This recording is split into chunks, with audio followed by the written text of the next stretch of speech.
Hi students, welcome to Alphos e-learning chemistry classes for second year. The running chapter is organic chemistry and now we are in session number 32. In previous session we have a discussion on nomenclature of phenols, that is only one OH group when present, and in case two OH groups or three OH groups present, what are the common names and IUPAC names. We discussed about all these things, and thereafter I gave you the methods to prepare phenol, what are the substrates and the respective reagents used to prepare phenol from that substrate. All these I provided, and now in this session we are going to have a discussion on the preparation of phenol, and thereafter one of the important characteristic feature what we can observe in phenol is nothing but the acidic nature.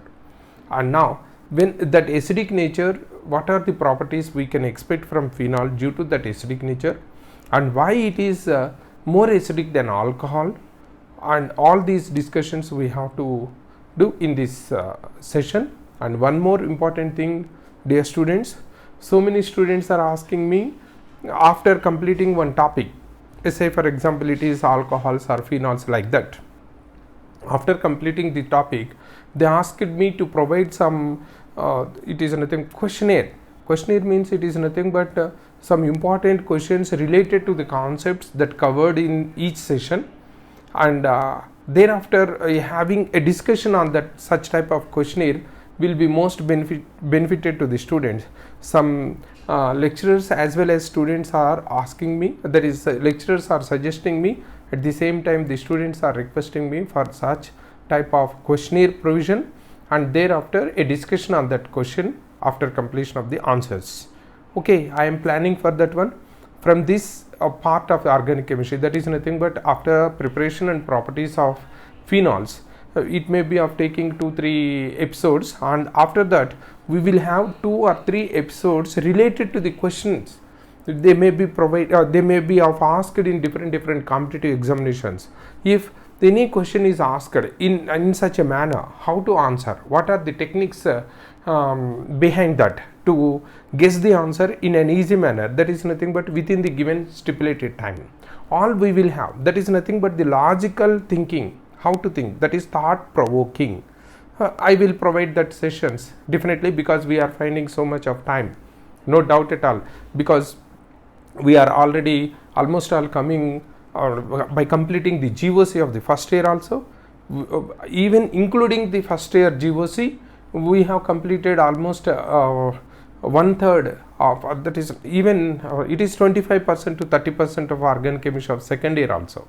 It is nothing but only possible because already I explained all the reaction mechanisms that are related to organic compounds which are included in our second year syllabus. That's why when once you are thorough with the reaction mechanism, you will easily you can follow my sessions, is it not? And now, so as per the suggestions given by the lecturers, colleagues, and as per the request made by some of the students, I am planning to provide some sessions related to questionnaire, which is of mostly related to NCERT textbook, which is useful for both NEET and mains type examinations. It is not covering, because our topic is only limited to NEET examination, but somewhat it can be extended to mains also, but advanced level it is quite different, and in these sessions it is not possible to discuss that one, and that too it is not useful to you. Okay, so from this part of the organic chemistry, that is from phenol part, we are going to have the questionnaire sessions also after completion of each part. Clear? And meanwhile, if we are finding some more time, because some more time meanwhile, I will provide the questionnaire part for the previous sessions also. You need not worry about that one. That is related to alcohols and related to halogenic compounds like alkyl halides or aryl halides. All these I can provide. Clear? Meanwhile, as per the current scenario, and when we are moving with this each part, first of all we have to complete that part for the present weekend test. That's why I am doing with this one. Just you follow this. It is preparation of phenols. Preparation of phenols. Already I provided you the substrates, the list of substrates and the reagents in the previous session. is it not? And now it is nothing but actually this phenol otherwise known as, already we know the name of this phenol, otherwise known as carbolic acid. Just you remember, carbolic acid, it is the acid without carboxylic group. It is one of the important acid without carboxylic group, is it not? And then it is majorly extracted from coal tar. From coal tar we can extract phenol. Middle oil from middle oil component from coal tar we can prepare phenol. And all the other preparations what I provided in previous session, they are nothing but the conversions. Actually they are not preparations, that conversions from benzene derivatives, because already benzene has some other substituents on benzene ring, and the derivatives are now converted to phenols. And how it happens? Now let us go one by one. It is from chlorobenzene. Actually, when we observe the chlorobenzene, we know that chlorine and carbon bond, because of this lone pair of electrons present on chlorine, it is of having some sort of conjugation, involving in conjugation. Due to that, this carbon and chlorine bond will get double bond character. Why I am explaining this is nothing but due to the double bond character, it is not easy to break the bond by any nucleophile or any reagent to break this bond, because when we would like to prepare OH, that is phenol, in place of Cl, phenol has to substitute, is it not? OH has to be substituted in place of Cl, but it is not easy job. Why so? Because the chlorine and carbon bond is getting double bond character. Clear? And because of that double bond character, when it is a tough job, it requires a drastic condition. Under normal condition, it is not going for the substitution. And just you remember, when it is treated with NaOH,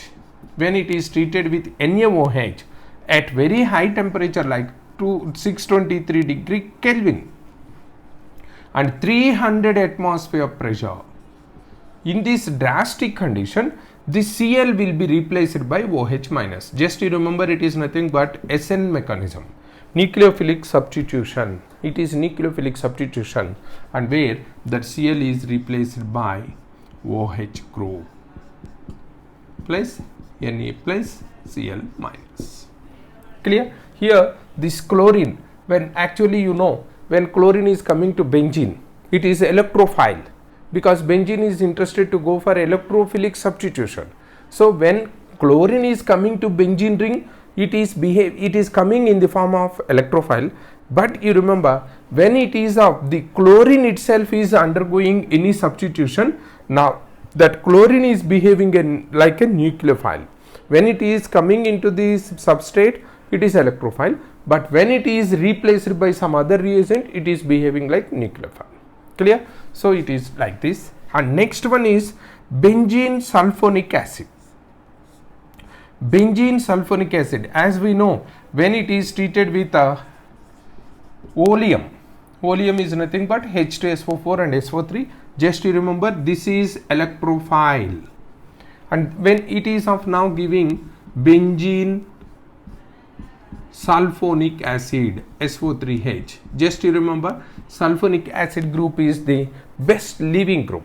Immediately it can be easily replaced by OH. What, not only OH, any other substrate. Here we are using H2O just in acid medium, and in this case here also not H2O in basic medium, that is NaOH. When it is treated with NaOH, it is now converted to phenol like this. So from chlorobenzene we can prepare under drastic condition, and from benzene sulfonic acid just by heating, just warming. That means why it is required less drastic condition compared to this, because here it is not maintaining any double bond character generally, because oxygen is having more electronegative, thereby it is of not interested to donate the electron pair, and simply it is when compared to Cl, here SO3H is the best leaving group. It is having more fugacity. Fugacity already you know, it is nothing but leaving tendency, and because of that leaving tendency, it can be easily replaced by OH group. Clear? That is the second method. And third method is nothing but from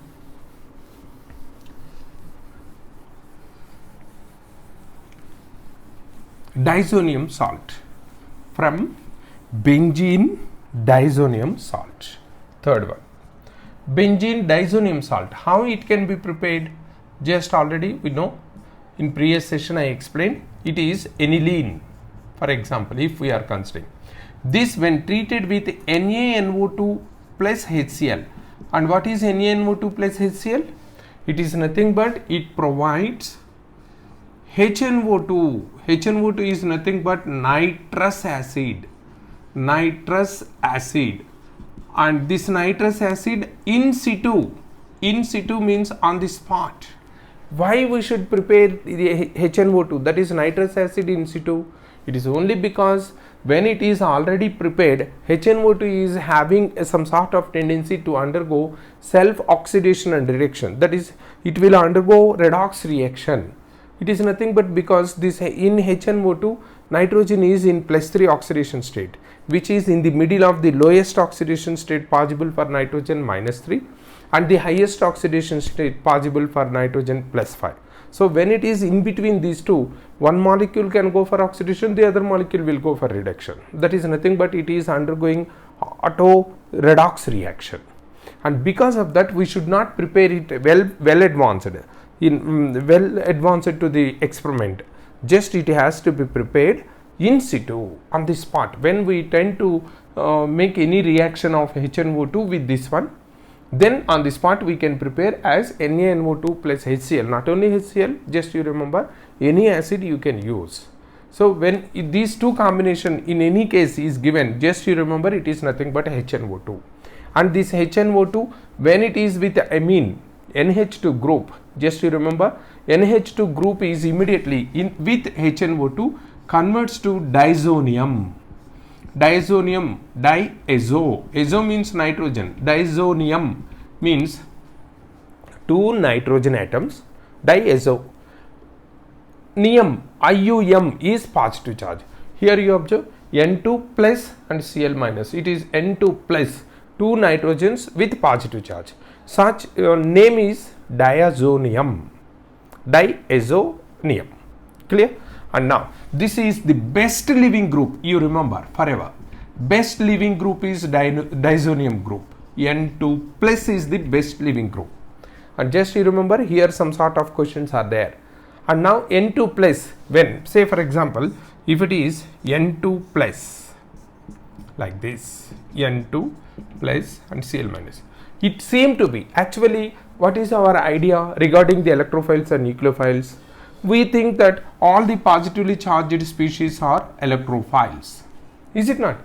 All the positively charged species are electrophiles and negatively charged species are nucleophiles. But here this is N2 plus is with positive charge, just you observe, and thereby simply you can think that it may be of electrophile. But actually you remember this N2 plus, this Cl minus is not at all involving in the reaction, just it is nothing but the counter ion. The counter ion that exists along with this diazonium. Our reagent, our substrate is only up to this. And why we are giving this Cl minus? It is nothing but the counter ion so as to balance this charge which is of coming from this. Clear? And now let us see only this part. Cl is there, but our study is related to this. This N2 plus, just you remember, it is nucleophile, it is not electrophile, even though it is having the positive charge. And now the question is how we can believe it, how we can justify this statement that N2 plus is behaving like nucleophile. Let me give that one. Just you observe, already you know it is RX, alkyl halides, or ROH. You studied these RX or ROH. You studied all these things. In case of this, when it is undergoing nucleophilic substitution, what is happening? What is the bond cleavage? What is happening? The bond is cleaved heterolytically. Are you accepting it? Yes, it is heterolytically, and these bonded electrons are shifted towards this X. That is, the bonded electrons are taken by X, and thereby it is now becoming X minus, and the loser is getting positive. Here also, when it is protonated, now it is getting positive and this is getting these electrons, is it not? And now it is R plus and H2O. Now you can observe, after protonation, what is happening to oxygen? It is getting positive charge, and that after getting positive charge also H2O plus now behaving as nucleophile, you are accepting it. Here also this N2 plus similar to that of O plus, here N2 plus. And how to prove? One proof is nothing but when it is, how it is behaving as nucleophile, it is taking the bonded electron towards it to become neutral, is it not? And in a similar manner here also Rn2 plus when going out will take the electron with it, making this substrate plus, and it is now becoming neutral. When you are believing that it is behaving like nucleophile because it is taking the bonded electron towards it, is it not? And in a similar manner here also N2 plus by taking the bonded electron is releasing from the substrate. So any species when leaving the substrate, if it is taking the electron, that outcoming group is behaving like nucleophile. Just you remember, it is very important. If any group when it is leaving the substrate, if it is of leaving the electron to the substrate, by leaving the electron back to the substrate, if it is coming out, then it is behaving as an electrophile. But when it is of taking the bonded electron along with this, it is behaving like nucleophile. Clear? And now here what is happening in this N2, which is of behaving as the best nucleophile, best living group, when just warmed with water, just warming is sufficient. We need not to. That's why it is just warming is sufficient, because it is the best living group. Thereby, from when it is warmed with water, just it is converted to OH plus N2 is released. Clear? That is about diazonium salt used for the preparation of phenol. And now coming to the last one, that is cumene. Cumene is the common name for isopropyl benzene. This is cumene, benzene with this one. Isopropyl is known as cumene or isopropyl benzene. Clear? And this isopropyl benzene, when exposed to air, when it is treated with oxygen, this oxygen is forming a peroxy bond at this benzylic carbon. That is nothing but, here you observe, one carbon is present on this, one hydrogen is present on this carbon. That carbon, for convenience sake, I am writing this CH3 above this carbon, CH3 and CH3, these are the two methyl groups, and this hydrogen is now inserted with O2. Here you observe O single bond, oxygen single bond is nothing but peroxy bond, and when it is peroxy bond has, it is known as cumene.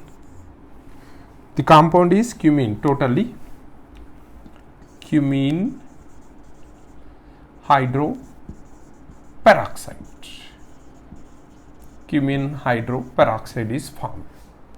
Clear? And now when it is treated with a H2O in acid medium, just you remember, this lone pair is coming back. This lone pair, when coming back, it is forming double bond with this carbon, and because of that, it is, when it is of coming back, it will release this to this group, and thereby it is forming phenol. This OH group is now coming to this, and it is forming phenol here, and this group after detach is coming out in the form of acetone. That's why in the coming sessions we are going to use this phenol preparation. Here from cumene we are supposed to prepare phenol, but at the same time the product is acetone is also formed, and thereby it is also a method to prepare acetone, is it not? So like this, it is first oxidized to peroxide. Peroxide is, Here just you remember, in this benzylic carbon hydrogen is inserted with oxygen and it is now cumene hydroperoxide, and when it is just warmed with water, it is able to form the phenol along with this acetone. Clear? These are the different methods used to prepare phenol. Clear? And in coming session we are going to learn about the phenol acidic character and what are the different factors that influence the acidic character. And first of all, we have to prove that how these phenols, that is nothing but phenol is exhibiting acidic character, how to prove it.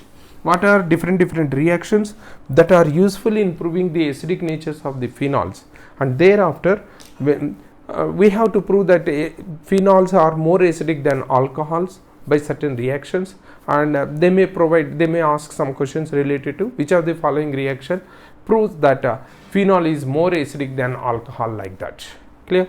So anyhow, in coming sessions we are going to have some sort of questionnaire related to the completed topics. First of all, let us complete for the weekend syllabus which is given as per the schedule, and after that, after completion of that, I will provide you questionnaire, and after providing the questionnaire we will start immediately on having a discussion on that one, and each and every question I will explain with detail and what is the logical point, in which logical manner you have to think to answer such type of questions.